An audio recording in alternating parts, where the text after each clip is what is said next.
Hello everyone, it's Amanda here again, bringing you a card deck review. We're going to do a nice flip through of Kyle Gray's brand new deck, Divine Masters. This has only been out a couple of months. It is a really beautiful deck, as all Kyle Gray's work is really beautiful, well put together. So let's take a bit of a look at the guidebook for a start. His guidebooks are always a decent thickness and have a fair amount of information in them, which is great. So we go into how to use your deck. I love the fact that a lot of the authors these days, Kyle Gray included, have got a creating a relationship with your deck in the start of the book, because I feel that that's a really important aspect of connecting with your oracle deck or tarot deck.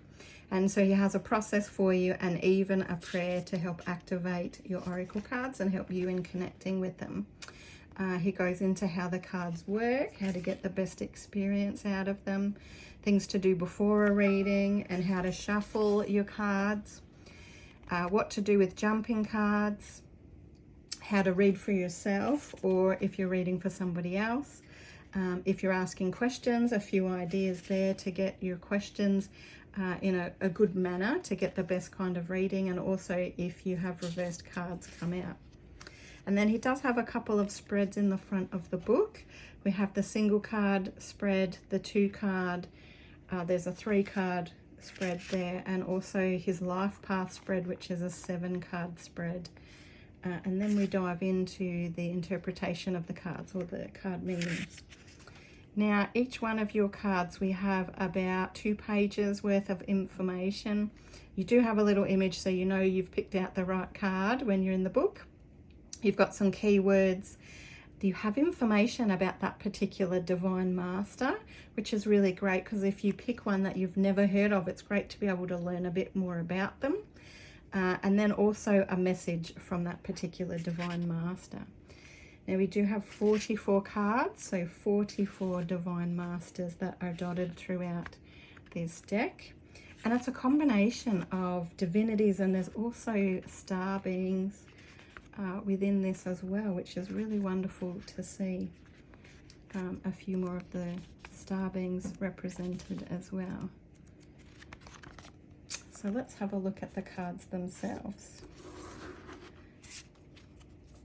So, as you can see, they're a nice size card.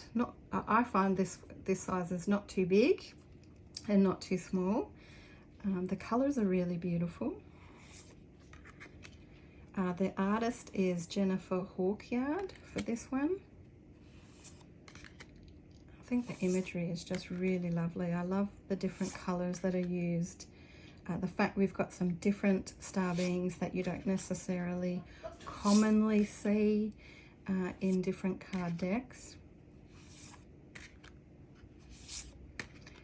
And even a few divinities that you don't always see, or like Archangel Michael being depicted with his partner Faith.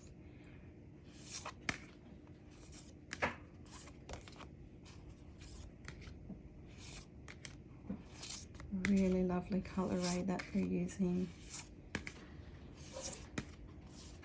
As you can see, I've been using the deck and having a lovely play with it, and I find, you know, you can get some really powerful messages. They definitely always get the message that I need at the time. That's why we've got some upside down in here.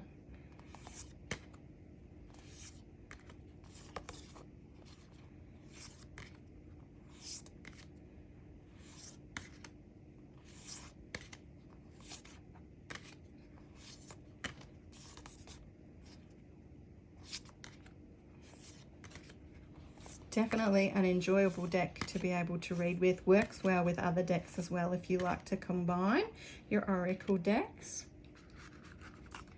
Oh, I didn't show you the back. The back is really pretty as well. It doesn't have a fancy edge, but I don't think it's necessarily needed for every deck that you have. So I would really love to know what you think of this deck. If you yourself have already got it, have started reading with it, I'd love to hear how you've been finding the deck, if you're finding it's really good to read with. You could also very much use this to have as a meditation focus, or to use it on your altar when you're working with certain divinities or ascended masters. So a really beautiful deck, very versatile deck. Please do comment below, let me know what you think as well, and I look forward to seeing you again in the next video.